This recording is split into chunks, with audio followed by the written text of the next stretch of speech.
Assalamualaikum warahmatullahi wabarakatuh. Bismillahirrahmanirrahim. Tabarakalladzi nazzala al-furqana ala 'abdihi liyakuna lil 'alamin nadhira. Allahumma shalli wa sallim ala sayyidina Maulana Muhammadin wa ala alihi washabihi asma'in amma ba'du. Yang sangat kula hormati ya, teman Bapak kawula Ki Haji Masbuhin Faqih, yang terhormat Ki Haji Robah Maksum, yang terhormat Ki Haji DRS Abdussalam MM selaku Rektor Inkafa, semua teman-teman dosen hadirin sedanten ingkang kula hormati, mahasiswa-mahasiswi yang sangat saya hormati.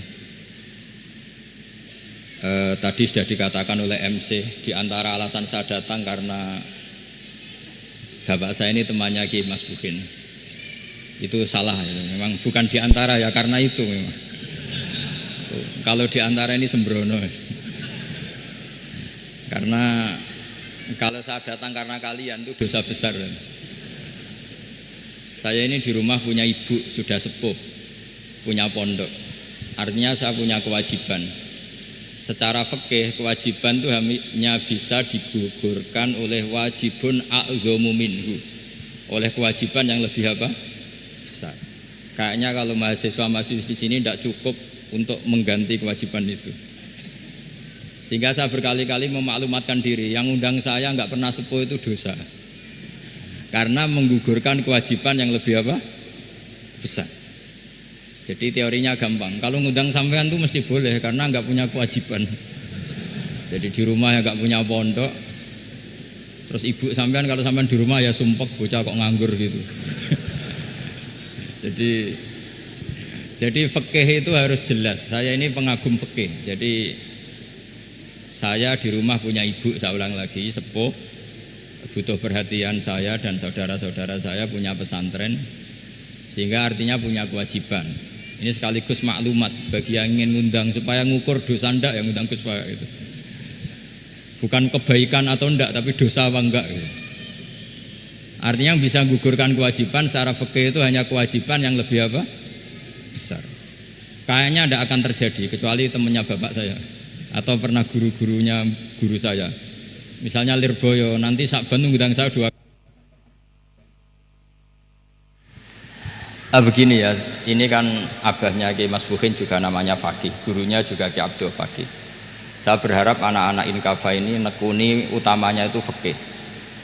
Fikih itu penting sekali. Kata Sayyid Ali yang Shahibus Simtid Durar itu, wabihi qiwamus syariah, yang bisa mengawal syariat itu hanya fikih. Fikih itu ya kalau yang paling gampang tentu kita misalnya punya Fathul Qorib, Fathul Mu'in, Fathul Wahab.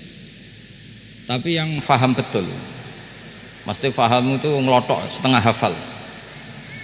Jangan bawa kitabnya tok, sementing sekian semester terus selesai. Itu sama-sama dosa, itu dosanya ya dosa, mahasiswanya juga dosa. Karena sudah terlanjur sarjana agama, ternyata nggak bisa, itu kan mendingan tidak sarjana agama. Itu saya tak cerita sama Kiai Robah, itu ada fatwa kiai juga wali. Suatu saat ada penyanyi dangdut top terkenal di Indonesia itu nyanyi dangdut, ya penyanyi ya dai, entah itu hakikat entah majaz tidak tahu. Itu kiai itu fatwanya lucu, kalau kamu datangi dia pas main dangdut masih saya beri izin, tapi kalau datangi dia pas pengajian itu tak larang kata. Kan santrinya jadi eskal, ini pas pengajian dilarang, pas dangdutan kok malah dapat izin. Tapi bukan berarti halal ya, dapat izin.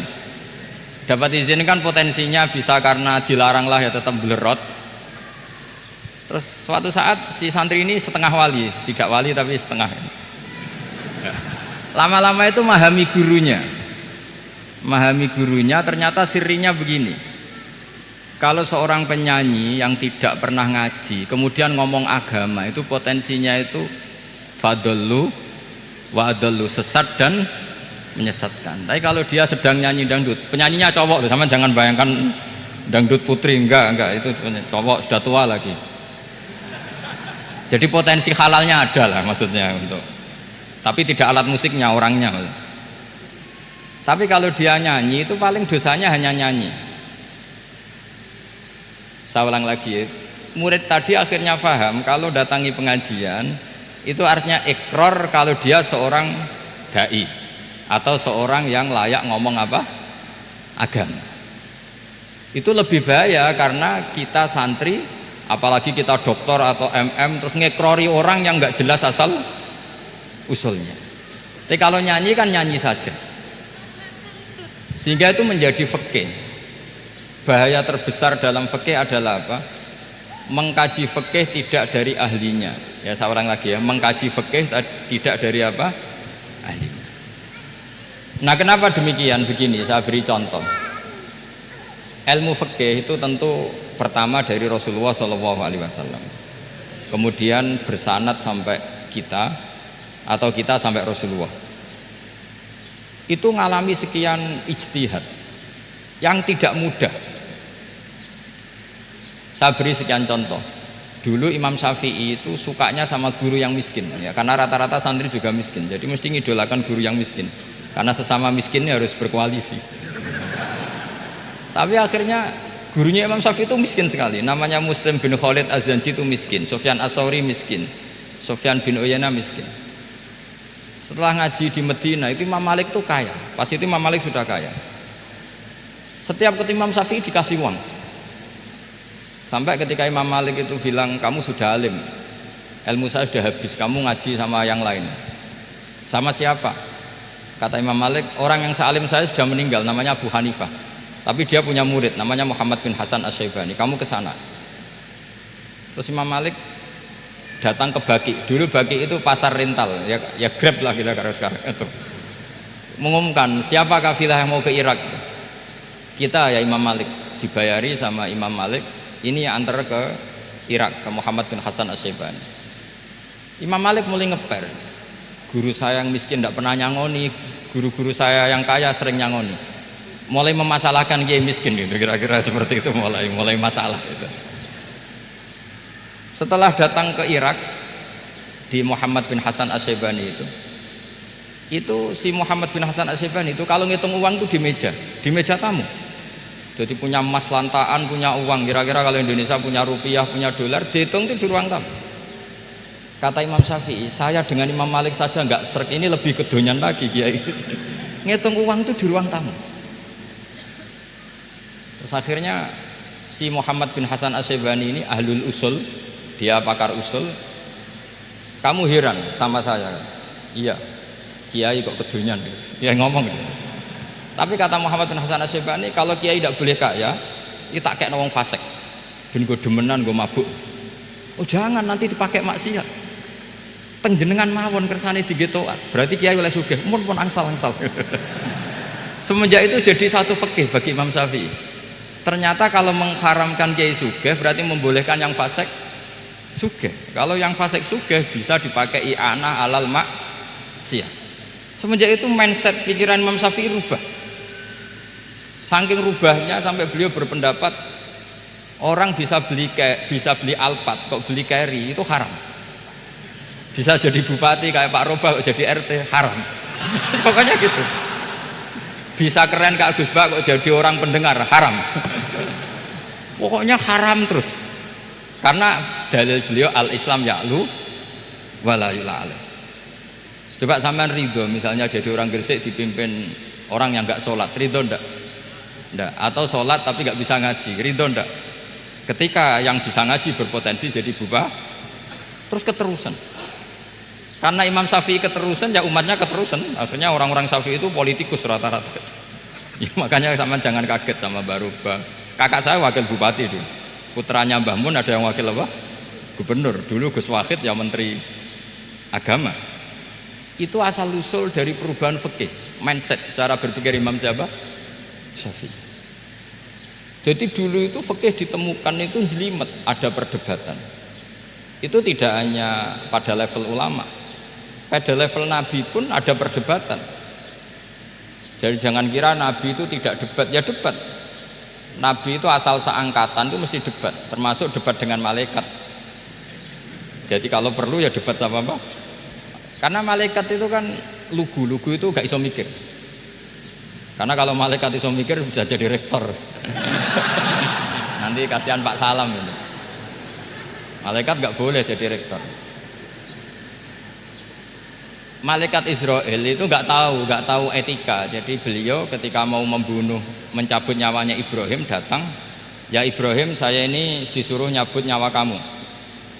Kata Ibrahim, wah kamu itu pasti salah. Kamu tahu saya siapa?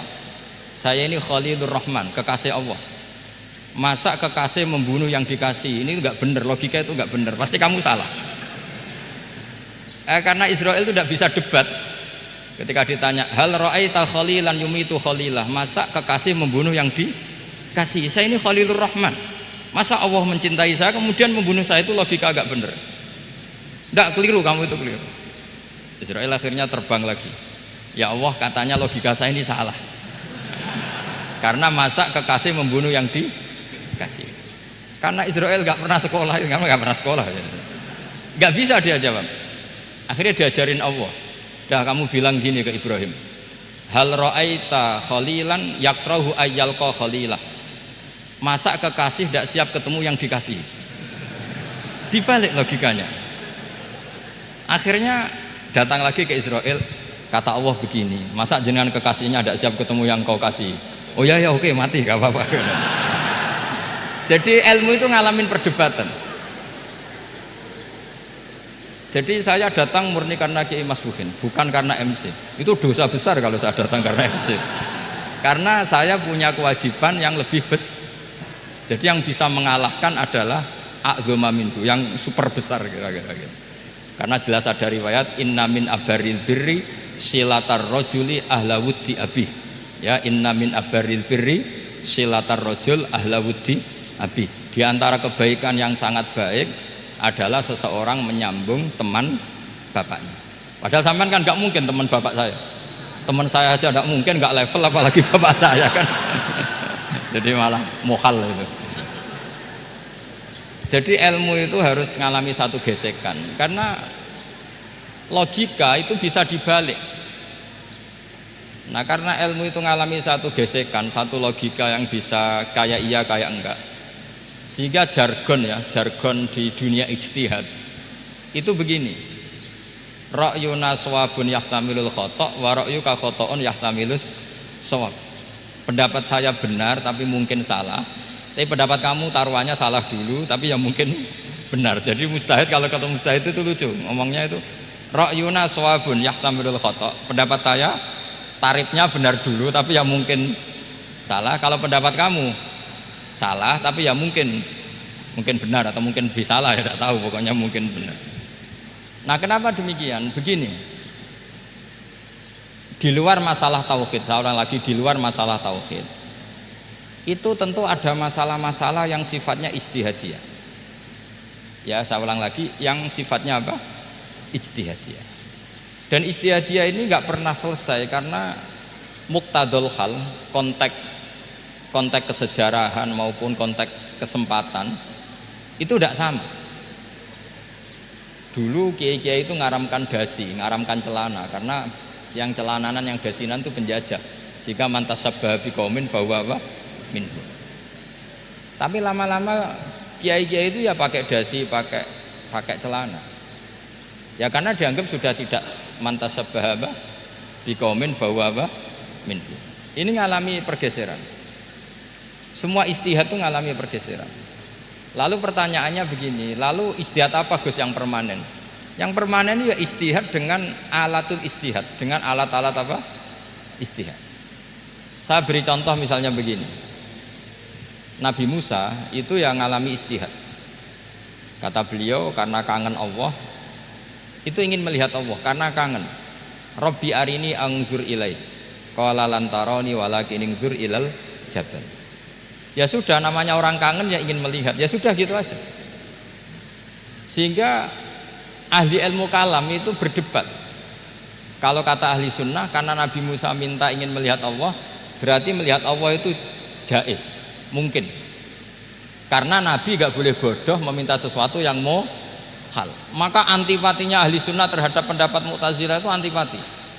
Karena menurut pendapat Mu'tazilah Allah itu qadim, Allah itu laisa kamislihi seun, sehingga nggak bisa dilihat. Pertanyaannya adalah berarti Nabi Musa meminta sesuatu yang mohal. Itu bodoh sekali sampai nggak tahu mana mohal mana apa jaiz. Makanya kata Imam Ghazali, masa Nabi Musa yang nabi nggak tahu kalau melihat Allah itu mohal, sampai minta berarti nganggap itu jaiz atau boleh. Itu cara pandang orang-orang ahli sunnah apa wal jamaah. Tapi tetap saja sebagian ulama itu ya balelo, yang kayak Mu'tazilah itu ya balelo, cara berpikir pokoknya itu karena kangen, bukan karena mungkin atau tidak mungkin. Jadi nggak mungkinnya tetap tidak mungkin. Terus mereka dalil la tudrikul absar wa huwa yudrikul absar. Nah, sudut pandang ini akan terus.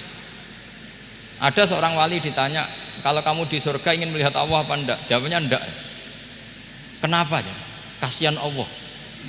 Terus kenapa jadi? Unazzihu dzalikal jamala an nadzari misli. Saya tidak ridho Allah yang hebat, yang keren, kemudian sing delok terima aku wong gresik. Koyok gak ngergani pangeran. Sebenarnya sing delok Allah ben golongane Nabi Muhammad, Nabi Ibrahim, kowe ora usah ngilangi keren maksudnya itu. Jadi ada ulama itu jadi wali kalau sholat itu karena di soft belakang. Tapi jangan ditiru. Itu kan gak lazim ya. Lazimnya kan afdhalus sufuf as-saful awal. Ketika ditanya, "Kenapa kamu kalau sholat di belakang?" Cek GR koyo wani sowan pangeran kok ngarep. Aku sungkan dadi kok guri. Kalau sampean kan karena males bukan karena sungkan. Jadi itu artinya rasa ya.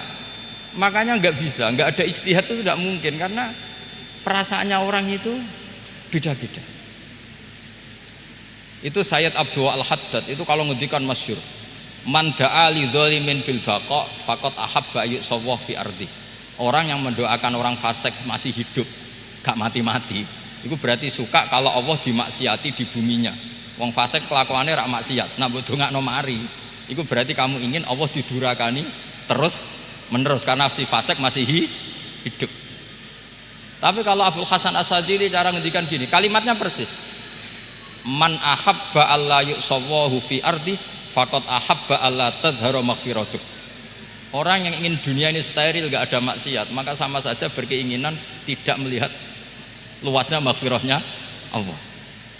Sama-sama wali besar, tapi cara pandang hubungannya dengan Allah seperti itu.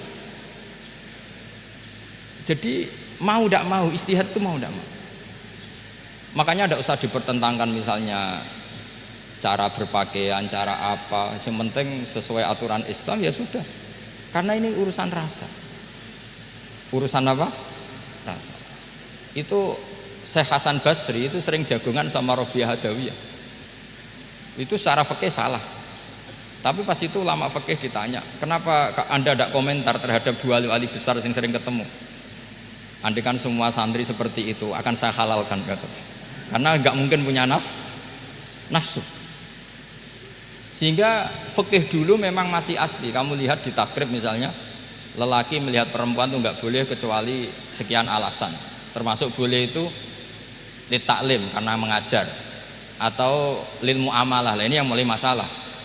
Ada warung kopi, penjaganya cantik, santri-santri ngopi. Ini lil muamalah katanya. kan kasus itu. Mau disalahkan tuh ada takbirnya. Mau dibenarkan ini jelas fasik kan, jelas fasik. Maksudnya sudah fasik sebelum itu ditambah itu, jadi fasiknya permanen. Nah pertanyaannya adalah, kalau kamu ngajar mbak-mbak kemudian hafal yang cantik yang enggak, itu taklim lin nazar apa nazar li taklim? Itu taklim apa modus? Makanya kalau ngopi cari bakul yang cantik, itu muamalah untuk nazar apa nazar untuk muamalah? Loh, kalau saya ngopi dengan kirobah pasti halal. Karena begini, berjalan saja, bareng capek, nggak tahu itu warungnya siapa, terus berhenti ngopi. Kebetulan bakulnya cantik. Nah itu mungkin halal, karena kan saya tidak milih-milih. Ingin ngopi, kebetulan bakulnya cantik. Kalau kamu kan nggak apal daftarnya. Wah itu mesti haram itu, mesti haram itu. Karena berarti kan kamu menjadikan ngopi ini modus. Gue jagani nak takok pangeran, lo kok nazar muamalah Gusti muamalah. Itu mesti modus. Maka fikih itu harus dikawal oleh tasawuf. Kalau ndak, semua hukum fikih bisa diakalin. Makanya Imam Bukhari punya satu bab namanya Kitabul Khiyal, bab mengkhilaf fikih. Beliau itu antinya sama Abu Hanifah itu luar biasa. Nggak ada ulama dibenci Imam Bukhari kayak Abu Hanifah. Masyhur itu. Untungnya beliau nggak menangnya Abu Hanifah. Kalau menangi geger terus ya. Bisa bahsul masail terus ya. Itu Abu Hanifah itu ulama yang suka khilah. Khilah itu ngerekayasa hukum. Misalnya begini, saya ini puasa agak lemes, ujian agak lemes, apalagi kiai serapati di duit, santri beling-beling lemes gitu. Apa mangan ini kan, wah poso-poso kok mangan kan gak keren. Supaya saya bisa makan dan halal, saya bisa ngajak kiai Robai ya jalan-jalan, jalan-jalan nyari yang jarak 2 marhalah, ya sudah, terus bisa makan. Kalau ditanya Allah kok makan, musafir. Jadi bolehkah insya'us safar menciptakan pergi demi untuk supaya boleh iftar? Boleh enggak cara jenengan? Coba kok enggak boleh, alasannya apa? Kan pergi. Perginya juga enggak maksiat. Itu khilaf. Tapi Sayyid Muhammad, Abuya Sayyid Muhammad, Muhammad bin Alawi, Sayyid Muhammad itu membela Abu Hanifah. Artinya membela jangan semua khilaf itu diharamkan. Karena itu cara, saya ulang lagi, karena itu cara untuk mengawal bahwa hukum Allah itu luas. Karena kalau nggak ada khilaf itu ya kita kesulitan. Kita kesulitan. Misalnya begini, ini penjelasannya, makanya kita harus sering mendengar. Saya itu dulu masih sangat fikih itu protes, kenapa ada poluan polisi wanita? Itu kan pekerjaan cowok ya, pekerjaan pria. Tapi setelah mendapat penjelasan dari polisi itu alasannya masuk akal, Gus. Kadang-kadang orang nakal itu menyembunyikan narkoba itu di alat wanitanya. Itu kalau semua lelaki polisi kayak jenengan masalah itu. Sehingga memang harus ada polisi wanita karena sebagian pengedar narkoba itu perempuan dan menyembunyikannya di tempat itu. Kalau semua polisi cowok kan nggak kebayang. Sehingga kita akhirnya mendengar membolehkan polisi itu wanita. Ada wilayah yang harus wanita. Begitu juga ada pertanyaan, kenapa sih dokter kandungan itu cowok? Saya punya banyak santri yang muhibin saya itu dokter kandungan. Tak tanya, kamu itu kok cowok kok jadi dokter kandungan? Kan pekerjaannya seperti itu. Dia jawabnya lucu. Dari 10 yang tes jadi dokter kandungan, itu yang cewek itu lulus 2, yang cowok lulus semua. Karena ketika cewek dites melihat ketuban pecah darah itu langsung pingsan. Sehingga yang secara psikologi dablek itu kan memang lelaki. Jadi roh wongnya sewakit santai. Kadang nggak lahir-lahir dinteni nang jopo rokokane santai. Itu kalau cewek yang jadi dokter kandungan itu nunggu jam 11, jam 4 sudah pingsan. Nah ini cerita, bukan berarti saya menghalalkan, enggak. Kita harus mendengar, saya ulang lagi, kita harus apa? Dan itu setelah mendengar itu nanti jadi disiplin ilmu, yaitu namanya fikih. Saya berkali-kali cerita di mana-mana cerita, fikih itu harus dievaluasi. Karena ini masalah furu'iyah. Saya berkali-kali cerita di mana-mana cerita. Hukum berteman orang fasik gimana? Pasti orang jawab haram karena takut ketularan orang fasik. Tapi kalau dibalik, hukumnya bina orang fasik gimana? Ya baik, umatnya Nabi bisa bina kalau berteman. Kamu bisa bina orang fasik tanpa berteman? Gak bisa. Jadi kalau dibalik, hukum berteman orang fasik gimana? Haram. Hukumnya bina orang fasik baik, bisa bina kalau berteman. Berarti berteman orang fasik? Ya terus nanti pada level lapangan sih gampang. Kalau yang soleh membina yang fasik dan yang fasik ketularan yang soleh, maka ternyata baik. Kalau yang soleh ketularan fasik ya berarti ternyata buruk. Tapi kan hukum masa nunggu kenyataan, kan jadi nggak hukum. Di mana-mana hukum itu kan ada asumsi, karena ini masalah ijtihad. Nah itu yang dilakukan para ulama kita. Jadi sampean harus mengkaji fikih secara detail karena tidak hanya kita yang khilaf. Nabi-nabi juga khilaf dalam menentukan dakwah ilallah. Wali-wali kita kayak Abdul Hasan Asyadili sama Sayyid Abdul Al-Haddad itu juga khilaf. Imam Ghazali ya khilaf. Imam Suyuti itu kalau ketemu Al-Qastolani itu saling tidak nanya, saking nggak cocoknya, masyhur itu. Jadi ulama ya ora cocok. Bedanya nak saiki perkara partai. Kalau orang dulu enggak, karena pakai asumsi karena memang susah. Ndak misalnya memang tak bedai, tak beri yang ndak misalnya ada orang rukuk kemudian ngentut, itu sholatnya batal apa enggak? Enggak, jawab saja. Enggak, orang sholat kemudian pas rukuk kentut atau kelihatan auratnya, sholatnya batal apa enggak? Batal. Lah itu keliru nih sampean, itu salah dosennya mesti itu. Pertanyaannya gini, yang dikatakan sholat itu kan aqwalun wa af'alun muftatahatun bitakbir muftatamatun bitaslim. Lalu ketika sampai rukuk apa sudah namanya sholat? Jika kamu katakan batal, namanya sholat aja belum kok sudah kamu katakan batal itu.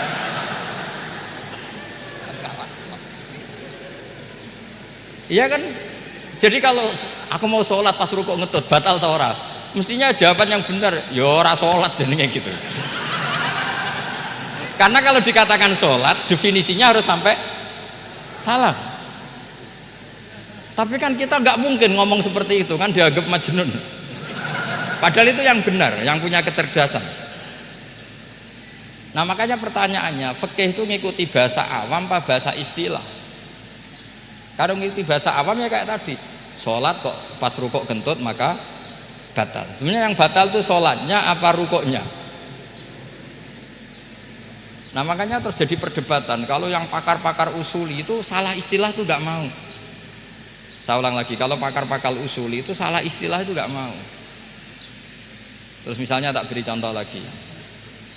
Kalau imam itu sudah salam pertama itu yang rukun kan salam pertama.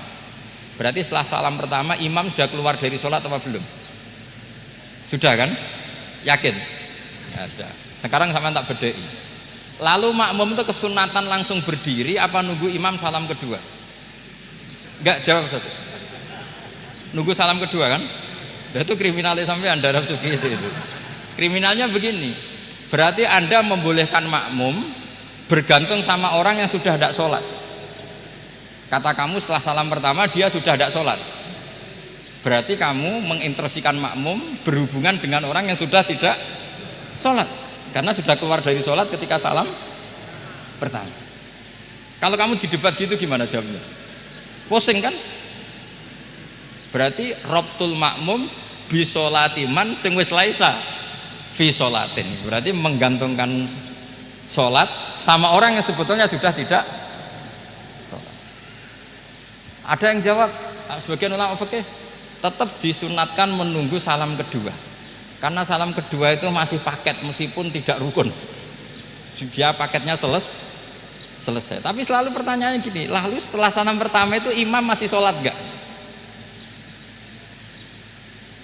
Udah sampai pernah dijawab toh? Nah ini pentingnya bodoh, gak mikir. Jadi makanya bodoh itu barokah karena gak mikir. Jadi soalnya Rabbana ma khalaqta hadza apa? Batila. Sing bodoh ya barokah, sing pinter ya barokah. Sing ora barokah itu maksiat. Wis ora ono barokah blas. Maka kan fikih itu seperti itu. Jadi ada disiplin, di situ ada disiplin ilmu. Yang kadang kita tidak cocok. Makanya Imam Syafi'i sendiri ngendikan, kadang beliau dengan gurunya, dengan Imam Malik sampai ngarang ikhtilafu Malik. Beliau punya data yang beliau itu sedang nggak sama dengan gurunya, yaitu Imam siapa? Malik. Karena mindsetnya itu beda. Tidak sampai misalnya saya tanya, sholat itu harus menghadap kemana? Tidak, jawab saja. Kiblat kan? Ukurannya apa coba? Namanya madhep. Wajah apa dada? Imam Syafi'i milihnya dada. Sekarang praktekkan dalam dialog keseharian. Saya jagungan sama Kiai Roba seperti ini, terus wajah saya begini, madhep enggak? Nah itu masalah. Terus pertanyaannya, madhep dengan dada itu fi sholat apa fil qiyam?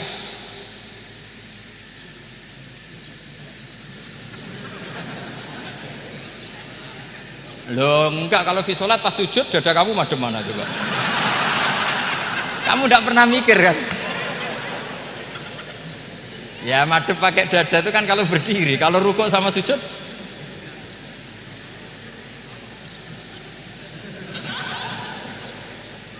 loh itu ulama itu jelimet gitu.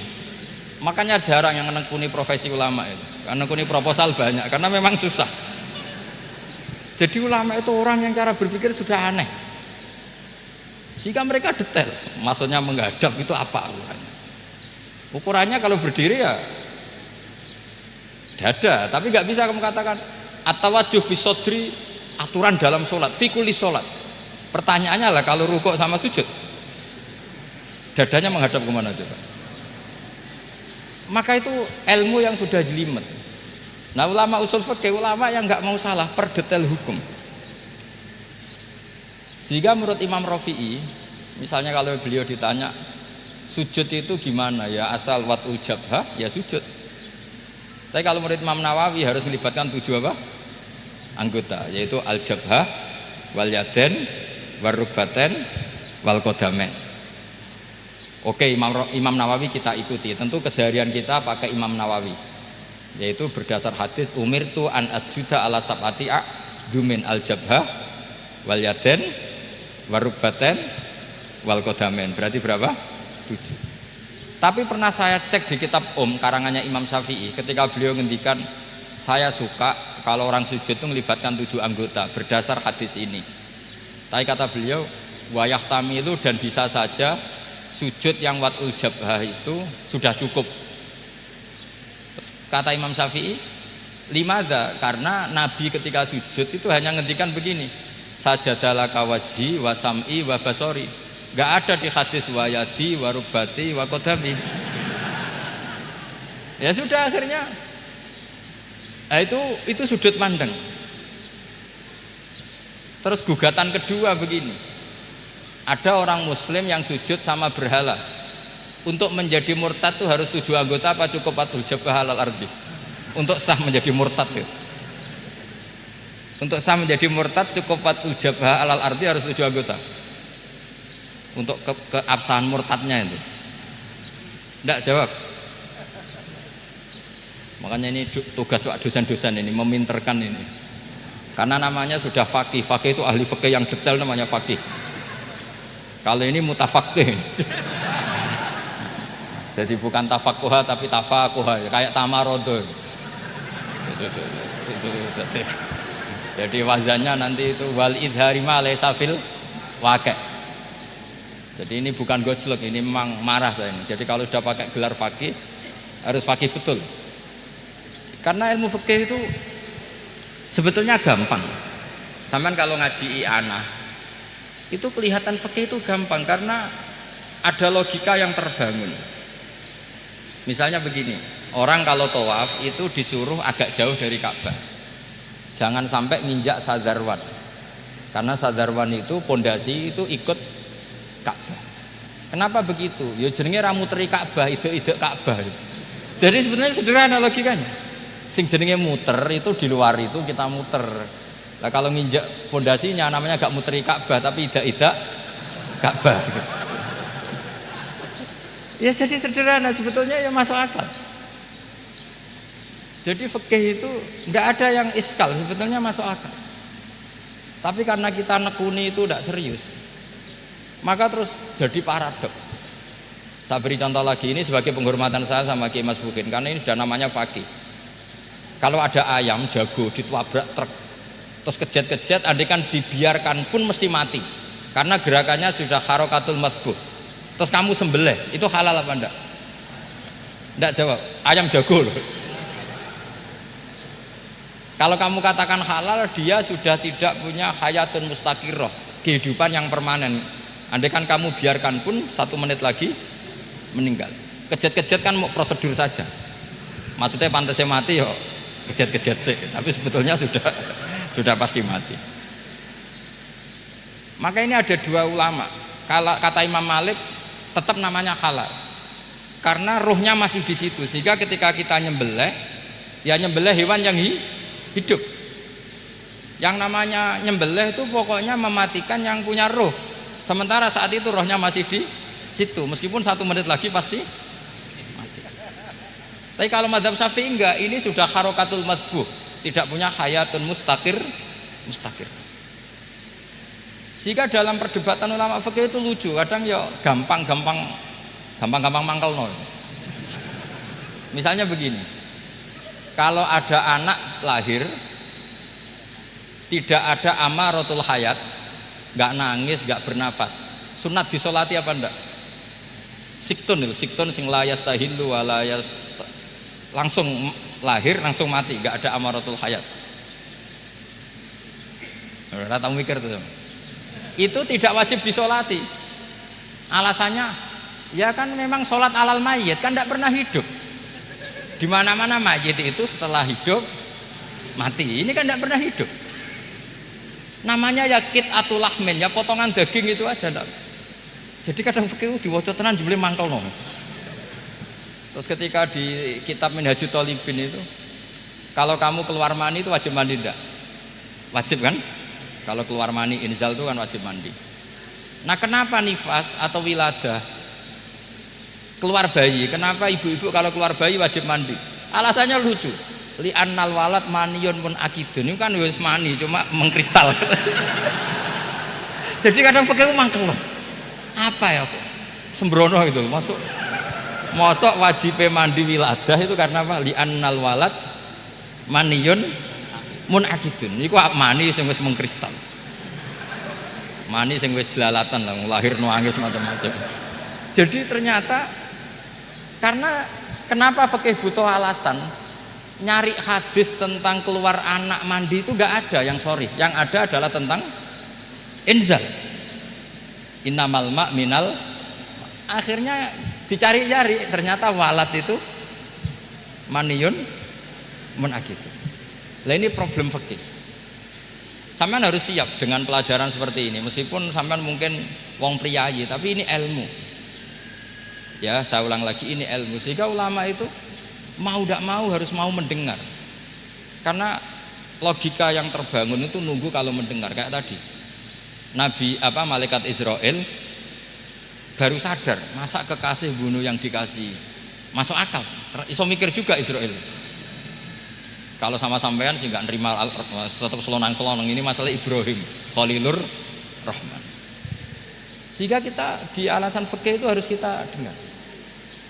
Saya dulu itu, saya sampai sekarang itu sama, kalau bayi lahir masih sudah berbentuk bayi, saya sendiri berpendapat sebaiknya disolatin. Kalau sudah berbentuk bayi, meskipun tidak nangis, tidak ada amaratul hayat. Kan yang digugurkan itu wajibnya, bukan masalah boleh dan tidak. Itu banyaklah perdebatan ulama di bab itu. Saya beri contoh lagi perdebatan ulama. Ini contoh-contoh fikih karena ini khusus penghormatan status fakih tadi. Itu kalau ada orang mati, jenazah itu. Jenazah itu kalau sholat, itu kan umumnya jenazah di depan, kita nyolati di belakang. Itu yang mengatakan begitu ya tidak punya alasan, ya taunya mulai dulu begitu, di mana-mana nyolati jenazah, jenazahnya di depan. Tapi di kitab Mahali jelas diterangkan, kata kaul sani tidak wajib. Alasannya ya lucu, fa innal janazah laisat bi imamin. Jenazah itu tidak imam, kenapa harus di depan? Kan kacau kan? Lu coba alasannya di depan apa? Dia ada imam kok. Nah barokahnya fikih itu, sehingga kita melihat di Arab Saudi sekarang itu jenazah kan di belakang, tapi kita tetap nyolati mayit. Kalau di Arab Saudi musim haji itu jenazahnya di kamar mayit, tapi kita nyolati. Itu satu-satunya takbir ya tadi, fa innal janazah laisat bimanzilatil imam. Tapi jangan praktekkan, nanti dia kepaliran sesat tuh. Saya hanya cerita ilmu, jangan dipraktekkan. Kalau dipraktekkan masih jadi aliran sesat. Mono jenazah ning mburi mame kok ngarep aliran sesat. Sebetulnya bukan sesat gitu. Uji coba fikih. Ya karena tadi fa innal janazah laisat bimanzilatil. Bukti lagi kalau sampean sholat ghaib. Sholat ghaib itu misalnya mayitnya di Surabaya, boleh enggak sholat ghaib di sini? Terus jenazahnya di belakang kamu apa depan kamu? Nah ini kan Fikih itu pokoknya gitu. Makanya standar furu'iyah itu susah. Karena perdebatannya itu mirip-mirip, kayak iya, kayak tidak, kayak. Makanya dulu zaman sahabat, ada sahabat itu mencintai Rasulullah. Senengane sowan. Bukti cinta sowan. Banyak juga yang sahabat bukti cinta Nabi itu tidak pernah sowan. Alasannya ganggu. Kenapa kamu jarang sowan Nabi? Saya sering jamaah sama Nabi, saya tidak pernah sowan. Kenapa? Ganggu. Biar Nabi kalau di rumah sama anak istrinya, saya tidak mau ganggu. Makanya saya termasuk kiai yang gak pati seneng disowani. Karena ya itu tadi. Kalau mulang seneng saya, kalau disowani biasa saya. Kalau kiai roba itu nilai, nak pernah sepuh jadi rasuan nilai. Jadi beda. Saya sering ditilii kiai-kiai sepuh. Tapi bahasanya tentu tidak sowan, tapi nopo nilai. Kalau sowan itu banyak. Ketika Rasulullah wafat, itu separuh sahabat hampir mayoritas, ya Rasulullah, kita semua ingin kita dulu yang meninggal karena engkau begitu penting. Maka jangan meninggal dulu, kita yang meninggal. Kalau kita yang meninggal itu nggak apa-apa, tapi kalau engkau penting jangan meninggal. Tapi ada saja sahabat, lah tidak seperti itu. Saya suka Rasulullah meninggal dulu. Alasannya masuk akal. Biar Allah menyaksikan saya kama usaddikuhu hayyan usaddikuhu maitan. Allah biar menyaksikan saya iman kepada Nabi ketika masih hidup, dan saya buktikan setelah mati pun, setelah meninggal pun, setelah wafat pun iman. Jadi ternyata baisnya itu supaya orang tahu bahwa iman kita kepada Nabi itu iman yang super, sehingga ketika beliau sugeng ya kita iman, setelah wafat juga kita iman.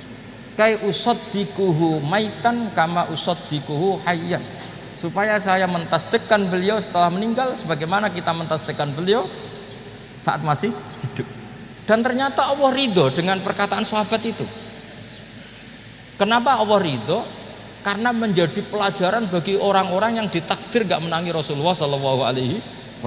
Tetap mereka iman. Jangan kayak setan itu kurang ajar betul kalau iblis itu. Masyhur itu, iblis itu nangis-nangis neng Nabi Musa. Iblis itu takutnya sama Allah itu luar biasa, sampean kalah. Iblis itu setiap ketemu malaikat, karena dia ngerti alam gaib, mesti apa itu kama sali syaitani idz qala lil insani kfur falamma kafara qala inni bari'um minka inni akhafu wa rabbal alamin. Jadi setan iblis itu paling sering bilang inni akhafu wa rabbal alamin, karena iblis itu tahu surga, tahu neraka, tahu kekuasaannya Allah. Jadi takutnya sama Allah luar biasa. Makanya setiap dia mengajarkan kekafiran, setelah orang itu kafir gimana? Inni bari'um minka inni akhafu wa rabbal alamin. Saking takutnya sama Allah, suatu saat iblis ini datangi Nabi Musa. Karena tahu Nabi Musa itu kalimullah, orang yang bisa komunikasi langsung dengan Allah. Ya Musa ya kalim Allah, saya ini makhluk, saya takutnya sama Allah luar biasa. Tolong rayukan Allah supaya nerima tobat saya. Karena dirayu terus, lama-lama Nabi Musa bilang, oke, tak rayukan Allah sama Allah. Karena Musa kekasihnya, ya Allah, iblis itu ingin tobat, tolong dikasih hak tobat. Kata Allah, oke, dia bisa tobat asal mau sujud di makamnya Nabi Adam, karena kesalahannya dia gak mau sujud sama Nabi Adam. Semenang Nabi Musa karena ada cara untuk iblis menjadi tobat. Dikasih tahu sama Nabi Musa, alhamdulillah kamu diterima tobatnya. Syaratnya apa? Sujud ke kuburannya Nabi Adam. Wah, iblis ya tau aslinya terus. Asjuduhu maitan wa qad la asjuduhu hayyan. Oh, zaman urip aku ora gelem, pomene wis mati. Oh, dasar setan itu. Zaman urip aku ora gelem, wis mati mbok kon sujud. Kumat maksudnya terus ya sudah, terus sampai sekarang akhirnya. Kalau sekarang sudah tidak mungkin lagi karena nggak ada Nabi Musa sudah. Jadi ijtihadnya sahabat melihat wafatnya Rasulullah itu beda-beda, dan ternyata semuanya diridhoni Allah. Karena ternyata yang suka Nabi wafat dulu adalah ingin supaya umat Islam tetap mencintai beliau, iman sama beliau, tasdik sama beliau, sebagaimana tasdik zaman sugeng. Makanya kita harus mencintai guru-guru kita. Uhibbuhu maitan kama uhibbuhu hayyan. Saya sampai sekarang itu ya merasa Mbah Mun itu tidak meninggal. Saya masih merasa kalau bapak saya tidak meninggal, karena kita mencintai beliau-beliau ketika hidup dan ketika wafat itu sama. Karena beliau-beliau sama kita juga seperti itu. Rasulullah itu ketika mendekati wafat, ya bahasa halusnya intaqala ila rafiqil a'la. Itu Nabi kalau ngendikan tuh rileks sekali. Hayati khairun lakum wa wafati khairun lakum. Cung aku nak uripku ya apik. Engko nak aku wis kapundhut ya apik. Fa amma hayati fali asunna lakum asunan. Sebagian riwayat fa innakum tuhadditsuna anni wa uhadditsu ankum. Kalau saya masih hidup, saya bisa mengajarkan kamu sunnah, mengajarkan kamu tradisi-tradisi yang benar. Dan ketika aku mati, ketika aku sudah wafat, maka saya jejer Allah, kata Nabi. Saya berdampingan dengan Allah, maksudnya dekat Allah. Tentu bila kaifin walan hisor. Terus sudah fa inna amalakum, amal-amal kamu diperlihatkan ke saya. Berhubung saya sudah dekat Allah, kalau amal kamu baik, saya muji Allah.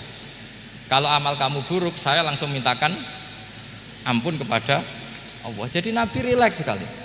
Artinya saya hidup bagus karena bisa ngajarkan kamu as-sunan wasyara'i. Kalau saya wafat karena saya dekat Allah. Kalau kamu baik, saya muji Allah. Kalau kamu buruk, saya mintakan ampun kepada guru-guru kita juga seperti itu. Justru setelah wafat, beliau-beliau punya kesempatan dekat sama Allah, dekat sama al-malail a'la, sehingga mendoakan apa? Kita. Nah, terus kata Sayyid Muhammad, wala taqulu lima yuqtalu fi sabilillahi amwat. Kamu jangan pernah berkeyakinan atau berpendapat atau berkomentar kalau orang-orang yang mati fi sabilillah adalah berstatus apa? Mati, amwat. Kalah. Terus kata Sayyid Muhammad, hadza li amati syuhada.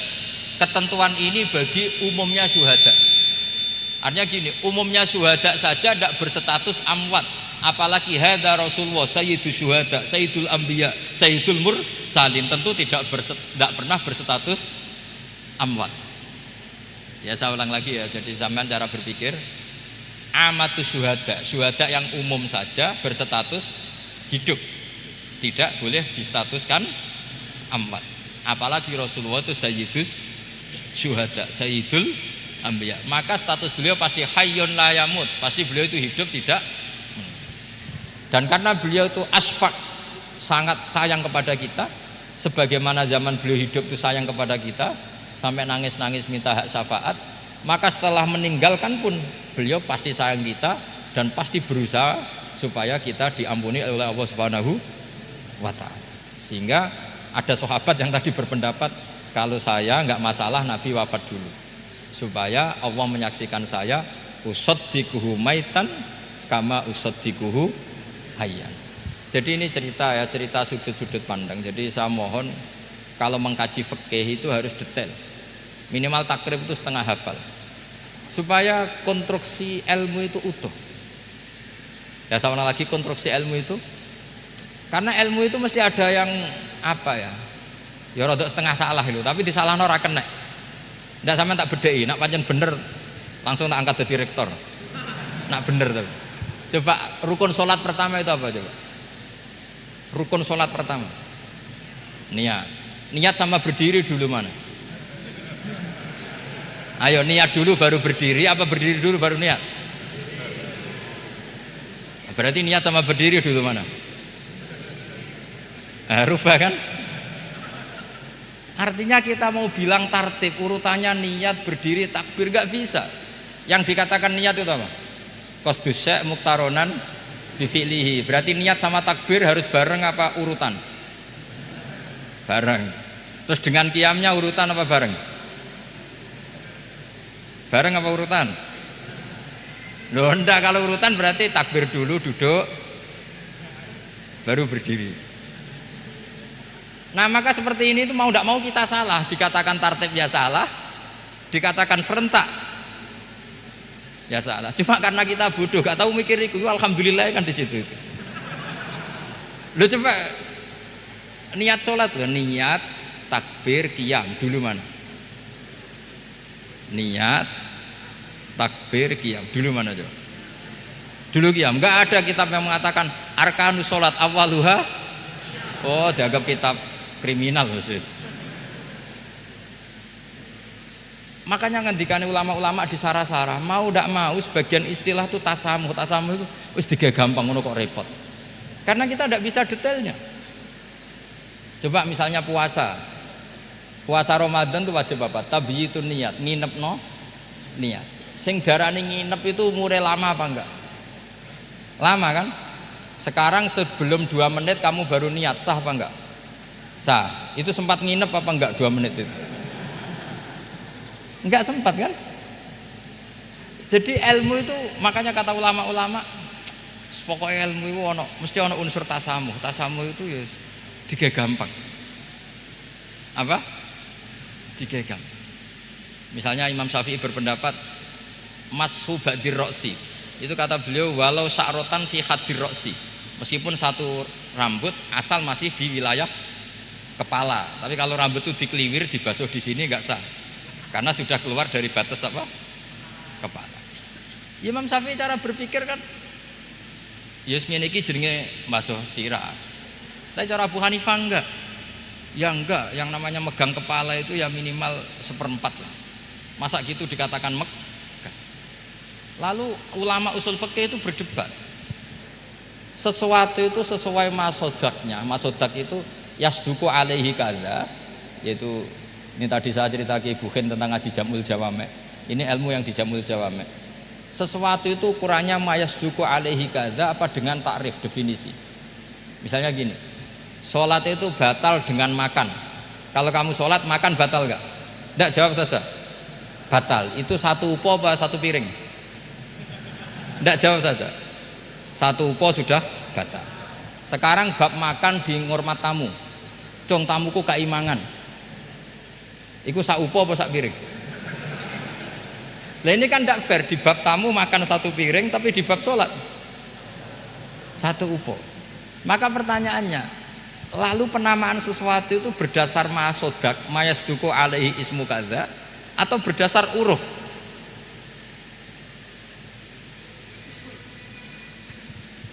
Ukurannya apa coba? Maka terus jadi perdebatan. Nah ini di sini ini pentingnya ulama karena ya sekarang saya bedai sekarang. Cengkeh itu wangi apa enggak? Kategorinya cengkeh. Wangi kan? Kalau orang bikin kue tar pasti pakai apa? Cengkeh. Pakai wedang ronde supaya manis. Apa wangi dikasih apa? Cengkeh. Nah itu saya berkali-kali cerita. Pernah mau dipikirkan orang Islam itu nggak boleh rokok karena dianggap pakai apa? Mewangi karena ada apa? Cengkeh. Tapi terus didebat, kalau gitu berarti orang Jumatan sunat rokok karena Jumatan disunatkan pakai pewangi. Wah itu kan akhirnya tuh wah iya repot ya. Jadi kalau cengkeh kamu kategorikan pewangen, yang orang ihram nggak boleh rokok karena pakai cengkeh yang wangi, konsekuensinya orang Jumatan sunat rokok karena berarti di masjid pakai apa? Pewangi. Kan sesat semua jadi itu ilmu. Makanya selain fikih mateng itu ada ilmu yang namanya usul fikih. Usul fikih itu yang neliti itu. Mayasduku alaihi kadza. Jadi ya wis ngono iku darani ngono. Saurang lagi. Ngono iku wis darani ngono. Ora perlu roh detail. Ya, saya ulang lagi. Wis ora perlu roh detail. Makanya Abu Hanifah itu misalnya basuh wajah. Wis angger kecelok ngene iki basuh wajah. Nek Imam Syafi'i kan detail. Mimbaini manabitis sya'ri sampai ila somahe udunehi ila dzakon. Terus manabitis sya'ri Imam Syafi'i nambah apa? Ghaliban. Kenapa ditambahi ghaliban? Karena kalau orang budak manabitis sya'rinya di sini. Jadi itu fikih. Jadi fikih itu jelimet. Padahal kita ini nggak pernah berpikir secerdas Imam Syafi'i, tapi akhirnya ya mikir juga. Nah, gak ditambahi ghaliban, mana biti sya'rinya orang budak kan? Sini. Terus sekarang perdebatannya, orang budak basuh maskur roksi di sini sah enggak? Karena tadi itu wajah apa kepala kan gitu. Kan jadi bingung gitu. Ya makanya ini mukadimah saya supaya sampean lebih disiplin belajar apa? Fikih dan setidaknya didiskusikan lah kitab-kitab Minhajut Thalibin atau kitab-kitab Mahali karena di situ nanti ada perdebatan dan perdebatannya itu indah sekali kayak tadi ada yang mengatakan jenazah harus di depan tentu dalam kondisi normal kita ingin jenazah itu di depan tapi ada kondisi itu tidak normal kayak di Masjid Haram Lalu solusinya gimana? Ya kita ngikuti kaul Sani, fa innal janazah laisat bimanzilatil imam. Tapi kalau di sini normal ya sudah kita sholat ya normal aja lah. Masa jenazahnya di belakang kamu sholat, nanti jenazahnya iri, sekali-kali di depan aja kok gak boleh gitu. Malah jadi repot nanti. Jadi karena apa ya? Kalau kita mengkaji tidak panjang itu bahaya. Karena ilmu tadi, ilmu itu ada logikanya. Imam Ghazali dalam bab warid sama maurid itu gak setuju sama Imam Syafi'i, dia Maliki. Ya kalau dalam mazhab Syafi'i yang populer kan kalau ada najis airnya sedikit kan dikucurkan supaya al-ma'u itu warid. Kalau warid punya kekuatan menghilangkan. Tapi gak boleh najis diletakkan di bejana yang ada airnya. Airnya namanya maurud. Tapi Imam Ghazali dalam hal itu ngikuti Imam Malik. Gak ada bedanya warid sama maurud. Karena logika Imam Ghazali gini, misalnya ini ada najis ya. Ya mik ini ada najis di sini. Atau sarong lah, contoh paling gampang kan sarong. Ini sarong, najisnya di sini. Kamu kucuri. Ketika kamu kucur, air yang lewat ini kan tidak ada dua kola. Kemudian ketika terkena najis, mutanajis kan? Kalau dia sudah mutanajis, dia punya kekuatan menghilangkan najis apa enggak? Enggak kan, karena dia sendiri berstatus mutanajis. Artinya begini, meskipun ini disorno, itu bukan berarti najis gak campur. Nah terus sampean misalnya bantah, tapi kucurannya wakil, terus nanti semua tersisa hilang. Ya kalau gitu nggak ada masalah kan, pertanyaannya kan karena banyu itu satu ciduk. Sehingga Imam Syafi'i mengatakan cara berpikir Imam Ghazali, air itu oleh Allah dikatakan mutahhirun, mensucikan. Ya sudah, kalau ada air berarti mensucikan, baik caranya warid maupun maurud. Bukan karena air itu menghilangkan najis, karena tadi logikanya yang sudah kena najis, air ini sudah berstatus mutanajis, berarti pas mulai lewat ke bawah dia statusnya apa? Mutanajis, ke bawah lagi berstatus mutanajis. Misalnya sampean bantah, tapi mutanajis ini kan dihilangkan oleh air di atasnya. Iya, kalau ada jaminan air berikutnya bisa menuntaskan. Nah najisnya bandel, gandok kan terus panjang perdebatannya. Makanya kata Imam Ghazali, sudah dalam hal itu saya ikut Imam Malik. Ikut Imam Malik, anggar ana najis kok is disori banyu nek ora mutaghayyir ya ngono iku jenenge nyucekno. Mergo banyu oleh Allah distatuskan mutahhir, mensucikan. Dadi ora usah bayangno sing glimet-glimet. Lah itu namanya masodak. Wis keceluk basuh ambek banyu. Berarti wis keceluk mensucikan. Itu juga satu kaifiah dalam usul fikih. Ya sudah seperti itu. Ya kayak sampean kangen anak lah. Kangen anak itu ketemu wis cukup ta ora? Cara sampean wis cukup. Tapi cara anake sampean ketemu tok ra nyangoni. Nah. Lalu ukurannya itu ukuran anak apa ukuran orang tua? Ukuran anak apa ukuran orang tua? Definisi ketemu lalu. Ukuran orang tua apa ukuran anak? Sama khilafnya ulama. Ini terakhir, contoh terakhir dari saya. Fasyamu salasati ayyamin fil haji wa sab'atin idza raja'tum. Ada pelanggaran haji yang bayarnya itu puasa 3 hari di musim haji dan 7 hari ketika pulang. Imam Syafi'i berpendapat 7 hari yang idza raja'tum ketika pulang itu orang itu setelah di rumah. Di mana-mana pulang itu setelah di rumah. Tapi menurut Abu Hanifah enggak. Asal sudah balik kanan dari Mekah, dia di perjalanan puasa sudah sah. Karena bagi penduduk Mekah, kalau kamu sudah balik kanan namanya pulang. Seperti ini saya nanti, setelah acara saya pulang. Pasti Kiai Robah kalau ditanya, Gus Bak kemana? Sudah pulang. Tapi tanyakan istri saya. Jadi orang sini kalau saya sudah pamit, sampean bilang saya pulang enggak? Gus Bak kemana? Sudah pulang. Tapi tanyakan istri saya. Belum pulang. Lalu ukurannya ini jenengan apa istri saya? Lah mau nggak mau harus, karena Allah hanya ngendikan wasab'atin idza raja'tum, dan 7 hari ketika kamu sudah pulang. Ukurannya siapa coba? Ukurannya penduduk Mekah apa keluarganya? Kalau ukurannya penduduk Mekah, asal orang haji sudah cabut ya disebut pulang.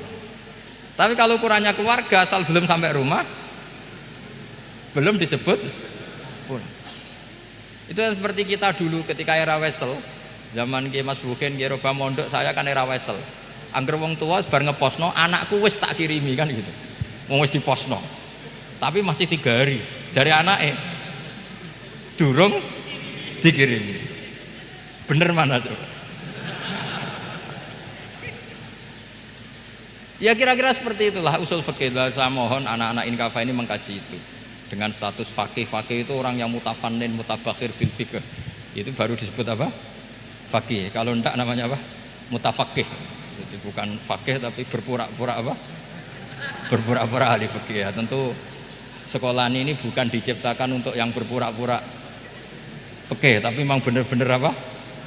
Fakih. Ya, saya kira demikian. Mohon maaf. Assalamualaikum warahmatullahi wabarakatuh.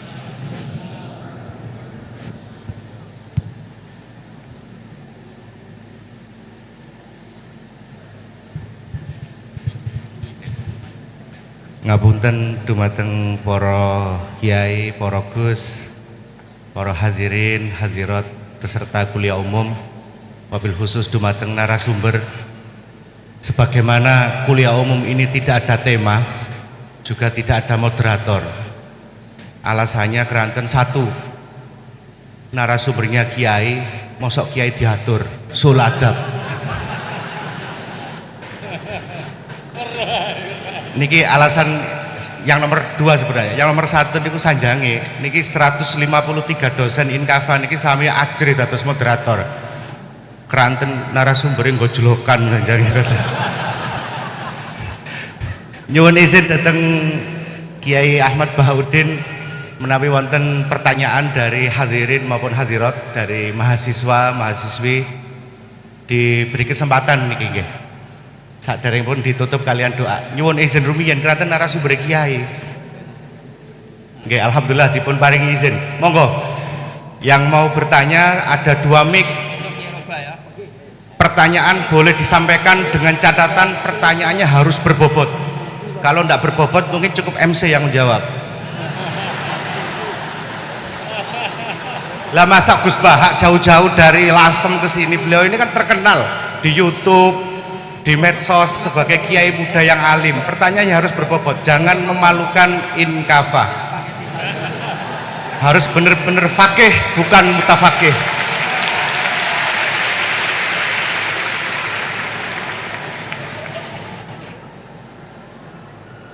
Insya Allah beliau masih ada waktu sekitar 50 menit karena kemarin janji beliau akan meninggalkan tanah suci Manyar maksudnya pukul 9.30. Monggo angkat tangan dari Muhibbin nggih. Oh, dari mahasiswa nggih. Langsung mawon, tidak pakai dilis.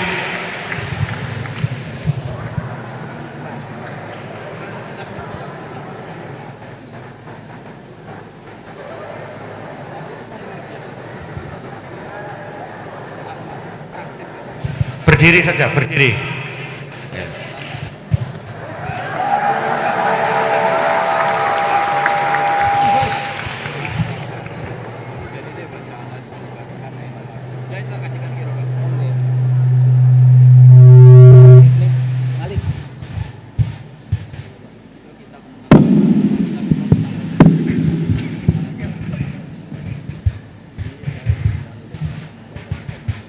Bismillahirrahmanirrahim. Assalamualaikum warahmatullahi wabarakatuh.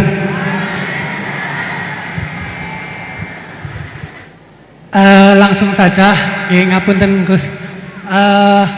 Di sini ada beberapa pertanyaan yang agak masih grundel di hati gitu. Soalnya belum dapat jawaban. Yang pertama mengenai dari tadi penjelasan dari Gusti Allah menciptakan hamba di dunia ini, ada yang taat dan ada yang suka bermaksiat gitu.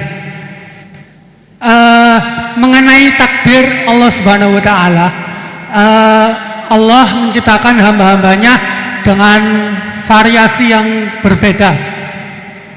Kemudian manusia diciptakan dengan dengan akal untuk membedakan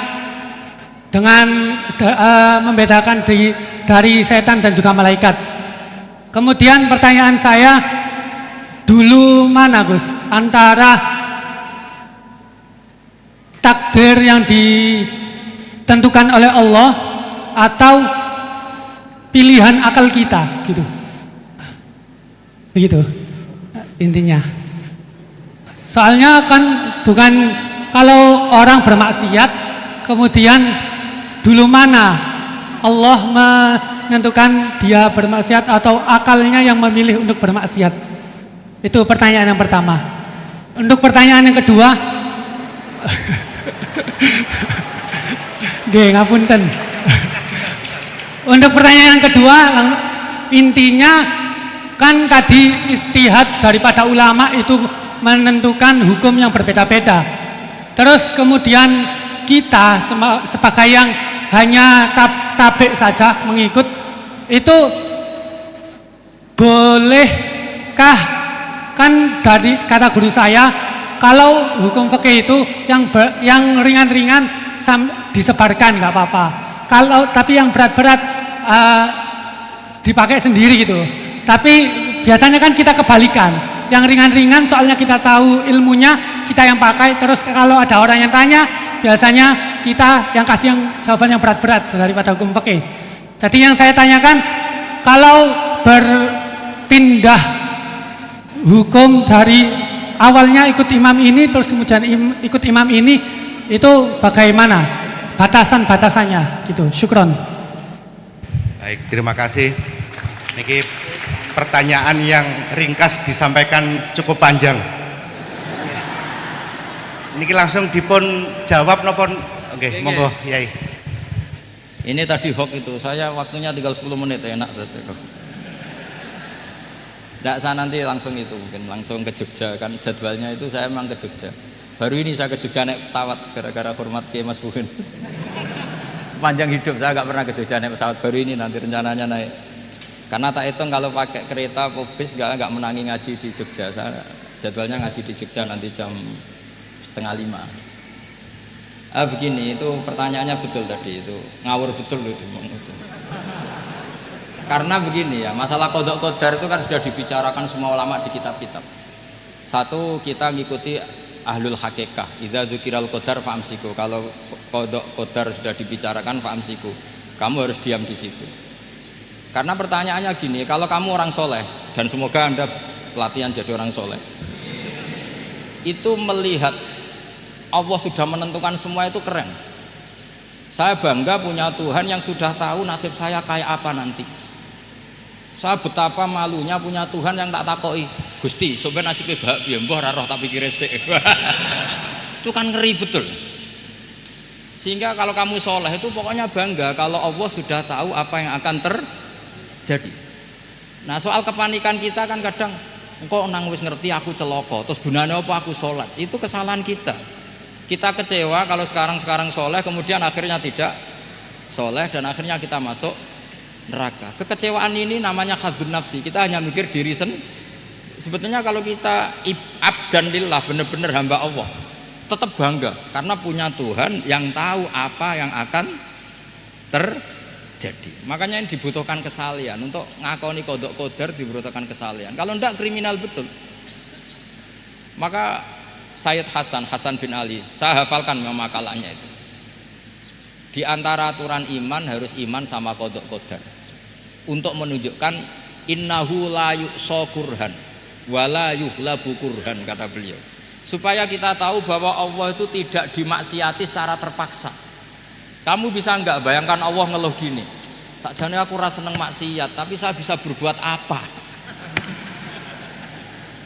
Artinya apa? Kalau maksiat dan keburukan tidak khairihi wa syarrihi minallah, itu Allah kan kurhan.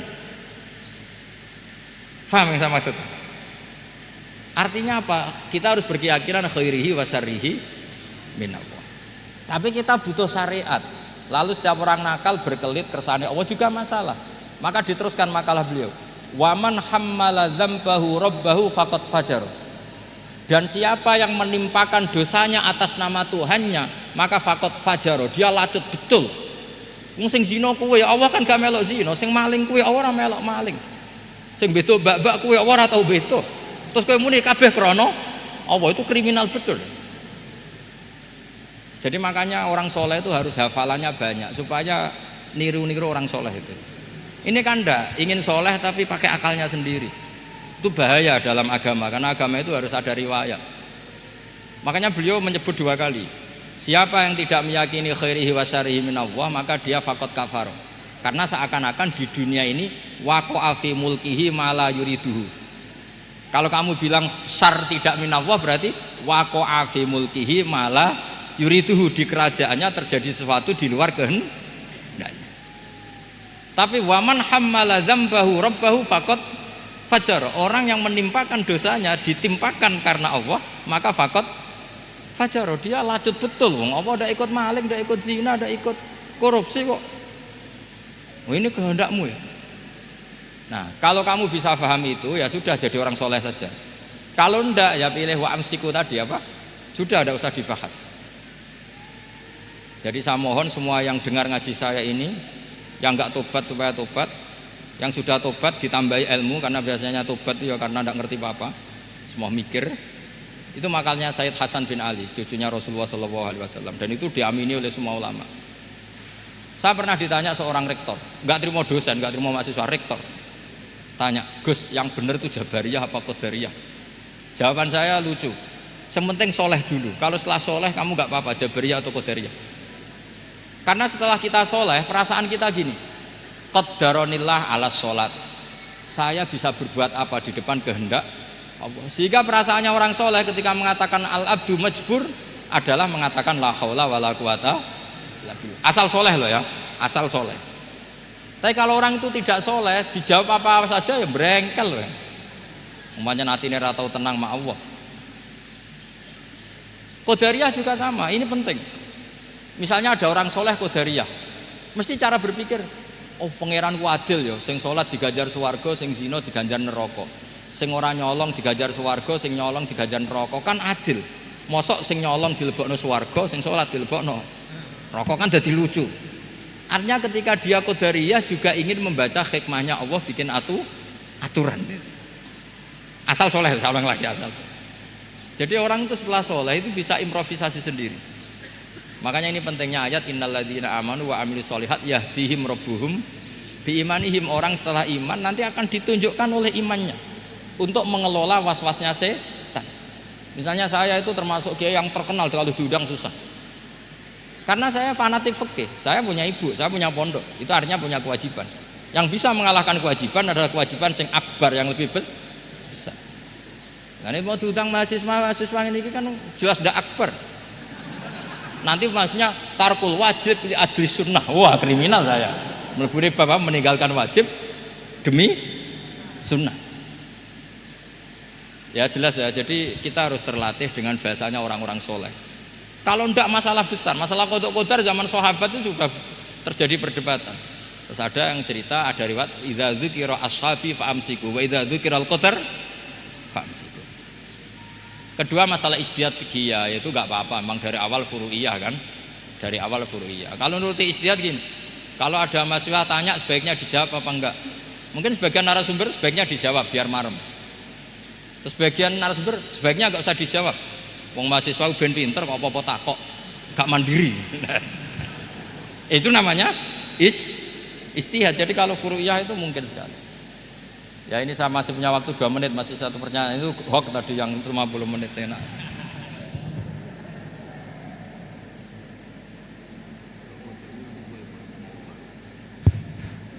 Menawi masih ada, monggo. Oh nggih, mboten saged, tolong operator. Ini tampaknya ibu dosen nggih. Nggih, mestinya kalau ibu dosen itu banyak menjawab, tidak banyak tanya. Yang banyak tanya tadi sanjange Kiai Bahauddin itu mahasiswa. Tapi mboten napa-napa, monggo. Mungkin pertanyaan terakhir sebelum nanti kuliah umum ini diakhiri. Halo. Assalamualaikum warahmatullahi wabarakatuh. Alhamdulillah enjing menika saged pinanggih kali Gus Bahak, matur suwun kesempatan menika. Sebenarnya kalau ada orang yang nggak mau bertanya itu karena nggak mau bertanya itu karena malu, ya karena malu. Tapi saya sebenarnya pertanyaan saya ini remeh, walaupun remeh saya tidak mau dijawab oleh MC Gus, langsung dijawab panjenengan mawon. Mengatakan Gus, di antara yang disampaikan dalam perkuliahan tadi disampaikan bahwasanya jangan pernah menolak khilaf, karena khilaf adalah salah satu cara untuk mengawal hukum Allah. Begitu nggih. Untuk saya yang mutafaqih ya, bukan faqih, saya mutafaqihah. Untuk mendalami ilmu fikih itu kayaknya walaupun waktu saya ndak expired ya, sudah tua saya ini Gus G. Sudah berumur dan minim sekali pengetahuan saya tentang fikih. Sementara ini yang saya tahu dari bekal mondok saya, dari keluar mondok saya yang saya dapat, kaku-kakune ilmu fikih itu masih fleksibel. Senajano nanti itu mabainal halal wal haram itu tetap saja ada yang menghalalkan. Sehingga dalam praktek keseharian saya di kampung itu kalau ada orang tanya, kalau dijawab secara kaku itu kadang-kadang ndak matuk. Tapi saya kasih sekiranya sepengetahuan saya itu bisa untuk menjawab dan menenangkan pertanyaan mereka. Cuma kadang-kadang tindakan saya ini saya yakin pasti nanti panjenengan nyalano nggih. Maksudnya begini, minim literatur, minim belajar, sehingga yang saya gandoli untuk menjawab orang bagaimana Bu hukumnya ini, bagaimana hukumnya itu, ya sekedar saya jawab boleh saja, boleh. Sekiranya pertanyaan itu tidak dalam koridor sing syarat pasti itu, misalkan bagaimana hukum meninggalkan sholat, tidak. Semisal hukum-hukum yang kadang-kadang kita itu fikih itu kalau di pondok itu kayaknya kok dinamis ya. Pertanyaannya guru ke murid bertanya, guru menjawab. Tapi kalau kampung tuh kok ruwet ya Gus ya. Maksudnya kok banyak ya kayak memang logis, tapi kita itu dulu kenapa tidak berpikir logis? Sering kadang-kadang pertanyaan itu remeh. Bagaimana kalau saya tidak bisa sholat? Kalau saya tidak doa kunut, ya enggak apa-apa lah Bu, yang penting sebisanya. Kalau saya enggak bisa apa-apa, akhirnya apakah saya hanya berdoa dengan alif gitu aja, satu huruf itu apa saja? Saya menjawabnya ya sulit Gus. Akhirnya saya jawab, boleh daripada gak sholat Gus ngoten. Nah, pokoknya kalau kita bicara masalah fikih itu luas, karena fikih itu suatu disiplin ilmu yang sudah melalui proses ijtihad. Kita itu menerimanya secara instan. Di hari ini orang yang mau beristihad silakan beristihad, tapi saya tidak mampu untuk itu Gus. Jadi saya berbahan apa yang saya dapat dari pondok, yang kemudian itu akan mengalami banyak hal yang ruwet. Walaupun kampung saya itu kampung yang primitif, justru orang-orang kampung awam itu pertanyaannya yang sering mengecoh kita. Tapi kalau kita hidup di kampung yang orang-orangnya itu pertanyaannya pinter, Ibu yang terhormat begitu ya, yeah. Ya. MC-nya iya, konkretnya ya, maaf MC agak itu Gus ya, MC karena saya tidak mau dijawab oleh MC. Bagaimana tindakan saya semacam itu sekedar menjawab pertanyaan orang, pertanyaan sekeliling saya yang saya tidak mampu memberi hal-hal yang memberi jawaban yang pasti. Padahal itu tidak keluar dari koridor fikih maksud saya ya. Itu contohnya. Oh iya. Sudah Gus itu. Kafani biqouli astaghfiru katsir. Assalamualaikum warahmatullahi wabarakatuh. Baik, terima kasih. Awalnya rasa mahasiswa, di akhir-akhir rasa dosen, jadi malah memberikan kuliah tambahan. Monggo Yai menawi. Ya, bismillahirrahmanirrahim. Itu udah pertanyaan itu curhat.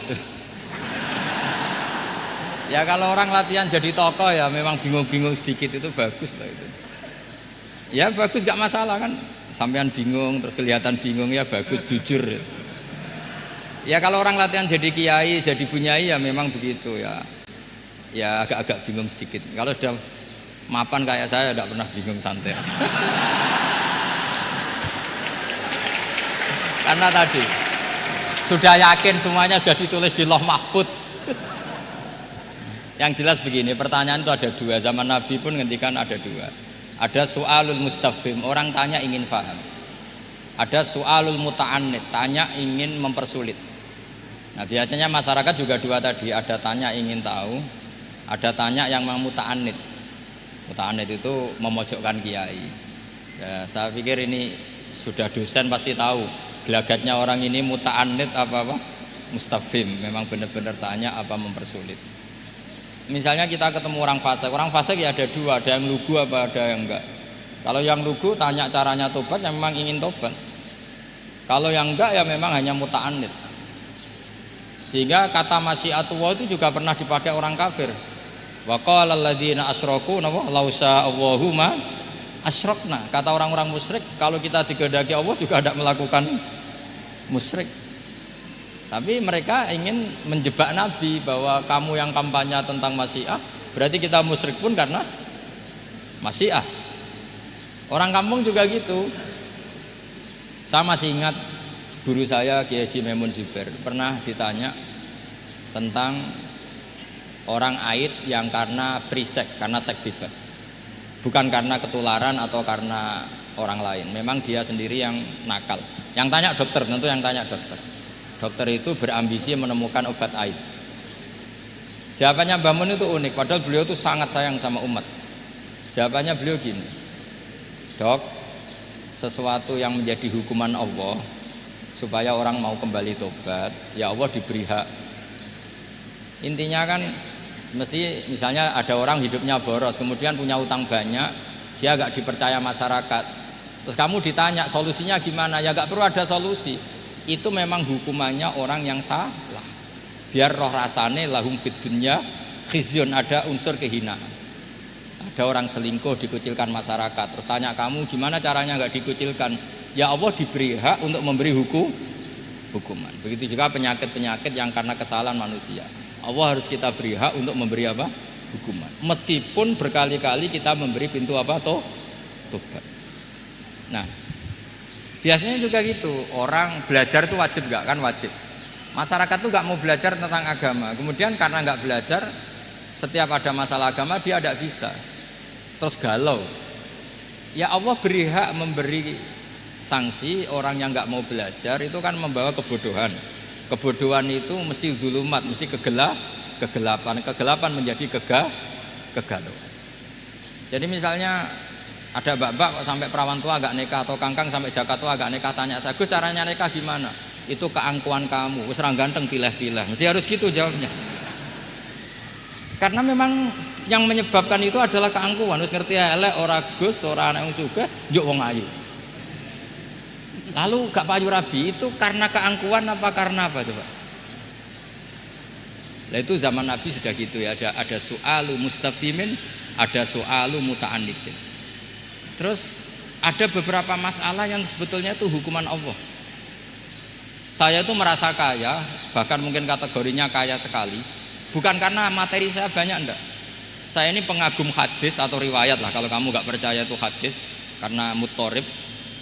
Wa'mal li akhiratika ka'annaka tamutu apa? Ghadan. Beramallah untuk akhiratmu seakan-akan kamu mati besok. Saya ini kan keceluk kiai gede, di 200.000 menurut saya itu banyak sekali.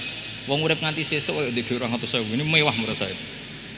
Sampean kan enggak, wis ora kiai, goblok, bayangno urip nganti 10 tahun ke depan. Duit 2 juta ya kurang, 10 juta ya kurang. Padahal konsep kita ini kata Rasulullah atau kata ulama lah yang jelas itu. Ngamallah untuk akhiratmu seakan-akan mati besok. Maka hidup saya itu tenang sekali. Cara di masalah misalnya saya suatu saat sampean bully. Paling pikiranku dibully masyarakat, sesuk wis mati, sesuk wis bar. Sesuk kok ijek urip, bayangno sesuk meneh, sehingga aku nganggep punya masalah hanya sehari. Kamu kan nggak bayangkan hidup itu panjang, sehingga yang merasa miskin terus, sehingga kadang merasa istrinya kok ini terus padahal masih panjang. Jadi kalau kamu pakai konsep ulama tadi, wa'mal li akhiratika ka'annaka tamutu ghadan, beramalah untuk akhiratmu seakan-akan kamu itu mati besok. Sehingga yang saya asik ya kalau sholat itu saya asik, ngajar asik, karena ini untuk bekal mati. Kalau uang betul, tanyakan istri saya punya uang 200.000 itu anggap banyak sekali. Uang urip nganti sesuk ada duit 200.000 itu mewah betul. Terus kemudian ada orang galau, uang 10 juta kurang 20. Kegalauan ini adalah dia salah persepsi, nganggap urip itu panjang. Ini wayul hihimul amal, orang yang dibuai oleh angen-angen. Nah ini melebu alhaqumut takatsur hatta zurtumul maqabir. Ya bu dosen yang rasa mahasiswa ya, atau mahasiswa yang rasa dosen tadi kata MC. Ini enggak gitu, keliru MC. Dosen yang rasa bunyai. Jadi lebih keren. Dosen yang apa? Rasa bunyai. Ya saya kira demikian. Assalamualaikum warahmatullahi wabarakatuh. Waalaikumsalam. Para kiai dan ibu nyai, para Gus dan Neng, hadirin hadirat yang dimuliakan oleh Allah. Dengan dijawabnya pertanyaan dari ibu dosen rasa bunyai tadi ya, maka sesi kuliah umum bersama panjenenganipun Kiai Haji Ahmad Bahauddin Nur Salim Al-Hafidh telah di penghujung. Ternyata memang antara di YouTube dan aslinya itu hampir sama. Paling tidak ini mengobati penasaran kita, dan dengan muwajahat dengan beliau ini kita punya sanad ilmu kepada beliau, karena tampaknya beliau ini mengidolakan sanad. Terus beliau orang hebat karena memang gurunya Mbah Mun, sebagaimana sahabat orang hebat itu karena gurunya Nabi, berarti yang hebat itu gurunya. Mboten klintu-klintu, kesimpulannya klintu, mohon maaf. Kiai Bahak nggih hebat, gurunya juga hebat, sebagaimana kita santrinya Kiai Haji Mas Muhin Fakih, romo kiai kita hebat, kita semua juga hebat. Sebelum doa oleh panjenenganipun Kiai Haji Roba Maksum, ini ada cendramata yang akan disampaikan oleh Bapak Rektor kepada Kiai Haji Ahmad Bahauddin. Mohon kepada petugas untuk menyiapkan segala sesuatunya. Kepada Kiai Haji Ahmad Bahauddin dan Bapak Rektor dipun aturi, waduh ngongkon Kiai, dipun aturi mengambil posisi, ngapunten.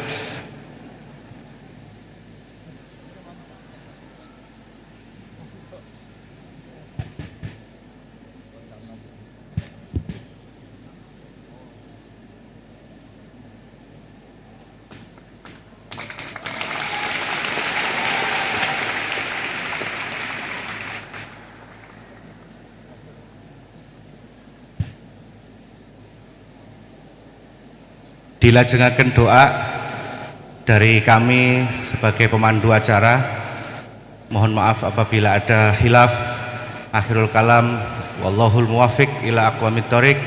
Assalamualaikum warahmatullahi wabarakatuh. Dumateng Yai Robah, sumangga. Niku saya pulpet. Monggo jenengan.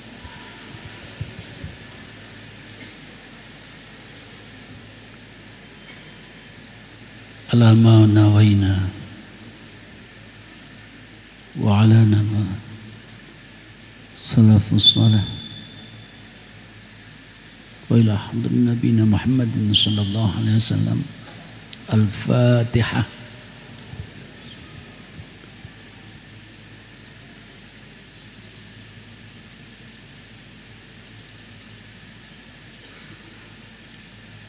Bismillahirrahmanirrahim. Allahumma salli wa sallim wa barik ala sayyidina Muhammad alhamdulillahil alamin.